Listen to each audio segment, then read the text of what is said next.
कि आप दिन भर में औसतन करीब 22,000 बार सांस लेते हैं। कभी गिना नहीं ना। और क्या ये भी कि आपकी अगली सांस के लिए जरूरी ऑक्सीजन का मिलना इस बात पर निर्भर है कि आपसे मीलों दूर किसी समुद्र में एक बड़ी सी शार्क मछली एक छोटी सी मछली को खा पाएगी या नहीं। जो यकीन नहीं होता ना। चलिए कोई नहीं, आइए आपको ले चलते हैं एक ऐसी दुनिया में जो आपसे हजारों मील दूर होकर भी आपके अस्तित्व का आधार है।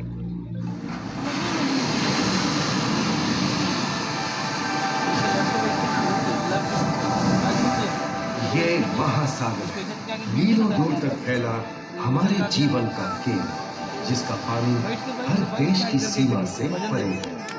हमें सांस लेने के लिए जरूरी ऑक्सीजन का 50 से 80% इन्हीं समुद्रों के पानी से आता है। ये भी कह सकते हैं कि ये सागर एक विशाल संयुक्त परिवार की तरह है, जिसमें ये सभी जीव एक ही घर में रहते हैं, जैसे मछलियाँ, mollusc, dolphin, seal, walrus, crustacean, bacteria, समुद्री एनीमोनी और हाँ, ब्लू व्हेल भी, जो पृथ्वी का सबसे बड़ा जीव माना जाता है। और जंतु ही नहीं, इन समुद्रों में पौधों की भी लाखों प्रजातियां पाई जाती हैं। इन विशाल समंदरों का पानी हमारी पृथ्वी का लगभग 3/4 हिस्सा है। इस धरती पर 5 बड़े महासागर हैं: आर्कटिक, अटलांटिक, हिंद, प्रशांत और दक्षिणी महासागर।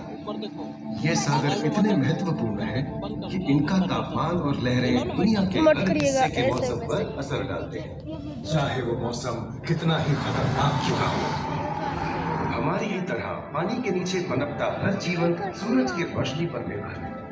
जी हाँ जनाब, सिर्फ ये जंतु, मछलियाँ, पेड़ पौधे ही नहीं, बल्कि बैक्टीरिया जैसे सूक्ष्म जीव भी सूरज से ऊर्जा पाकर खिलखिला उठते हैं। ये देखो मिस्टर कूदबिलाव, कितने मजे ले रहा है।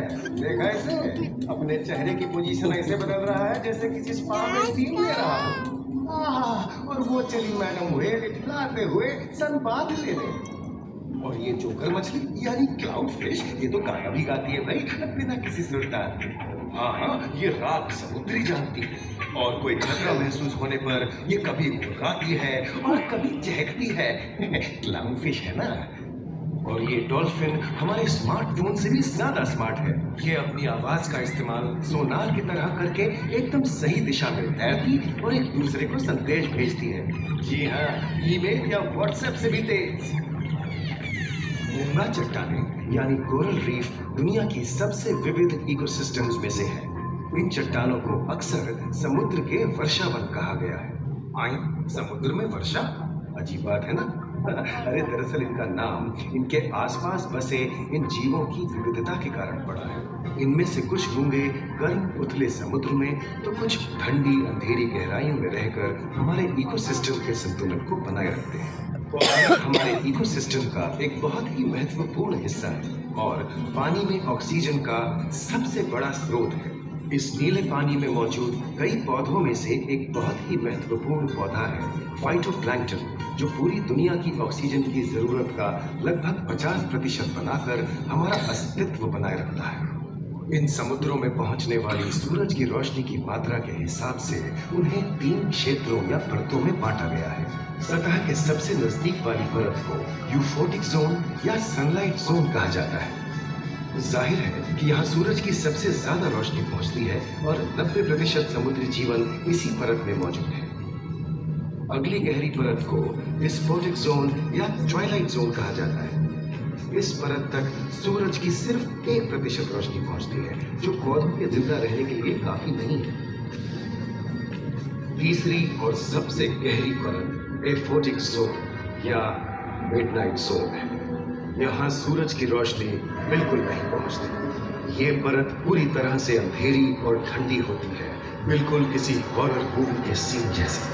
ये कई जगह पर इतनी गहरी होती है कि यहाँ आसानी से माउंट एवरेस्ट जैसे ऊंचे पहाड़ भी समा सकते हैं। और इसकी सबसे गहरी जगह है प्रशांत महासागर में मरियाना ट्रेंच। महाद्वीपीय तटों के साथ लगे उतले समुद्री इलाकों तक पहुंचना आसान है, लेकिन ये समुद्र का सिर्फ 10% है। समुद्र की गहराई जितनी बढ़ती जाती है उतने ही वहाँ के हैरत अंगेज जीव जिन तक पहुँचना मुश्किल होता जाता है। ये समुद्री जीव पहले तो अपनी खूबसूरती से आपको छलते हैं और फिर अचानक एक खतरनाक रूप ले लेते हैं जिनसे बचना मुश्किल ही नहीं नामुमकिन है। और ये क्या, अचानक ये रोशनी कहाँ से आई? ओहो, ये तो जेलीफिश का झुंड है जिनकी रोशनी एकदम डिस्को लाइट की तरह लगती है। वाह, ये हुई ना बात। अब सभी बड़ी छोटी मछलियां इन चमचमाती डिस्को लाइट को देखकर पार्टी करने आई। और फिर यही रोशनी उन्हें बेरहमी से दबोचकर उनका शिकार करके अंधेरे में वापस गायब हो जाएगी। लेकिन सभी शिकारियों को छलावे से लुभाना नहीं पड़ता। सबसे घातक शिकारियों में से है शार्क, जैसे ग्रेट व्हाइट और टाइगर शार्क। शार्क आमतौर पर सूरज ढलने के बाद अंधेरे में शिकार करते हैं समुद्री जीवों का यमराज। आज तक शार्क की 500 से ज्यादा प्रजातियों का पता चल चुका है। ये हर तरह के खुले महासागरों में, मूंगे की चट्टानों में, आर्कटिक की बर्फ के नीचे और समुद्र की अंधेरी गहराइयों में पाई जाती है। और ये है समुद्री घोड़ा जो तबड़क तबड़क नहीं, झप झप झप झप करता है, यानी दौड़ता नहीं तैरता है। हमने इन समुद्रों के बारे में बहुत कुछ जाना है, पर अभी भी बहुत कुछ जानना बाकी है। ये सागर गहरे और विशाल, ठंडे और अंधेरे में डूबे हुए हैं। इन गहराइयों में पनपने वाली मानो किसी कल्पना से कम नहीं। किसी खूबसूरत एंजल की तरह दिखने वाले जीवों के साथ साथ न जाने और क्या क्या देखने को मिले।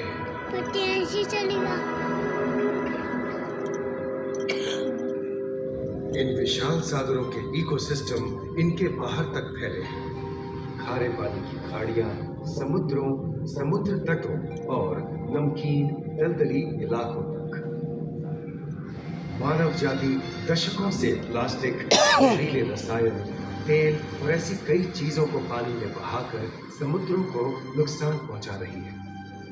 कई समुद्री जीवों या मछलियों की दर्दनाक मौत और उनकी इस तड़प का जिम्मेदार हमारी मानव जाति ही है। पिछले कुछ दशकों में वैज्ञानिक पैमाने पर सामने आए खतरों में से एक बड़ा जलवायु परिवर्तन है, जिससे महासागर गर्म हो रहे हैं और ग्रीन हाउस गैसों की अधिकता और ऑक्सीजन की कमी के कारण इन समुद्रों का अम्लीकरण हो रहा है। सागरों के इस तरह गर्म होने से पानी का स्तर बढ़ गया है और बर्फ की चादर पिघल रही है।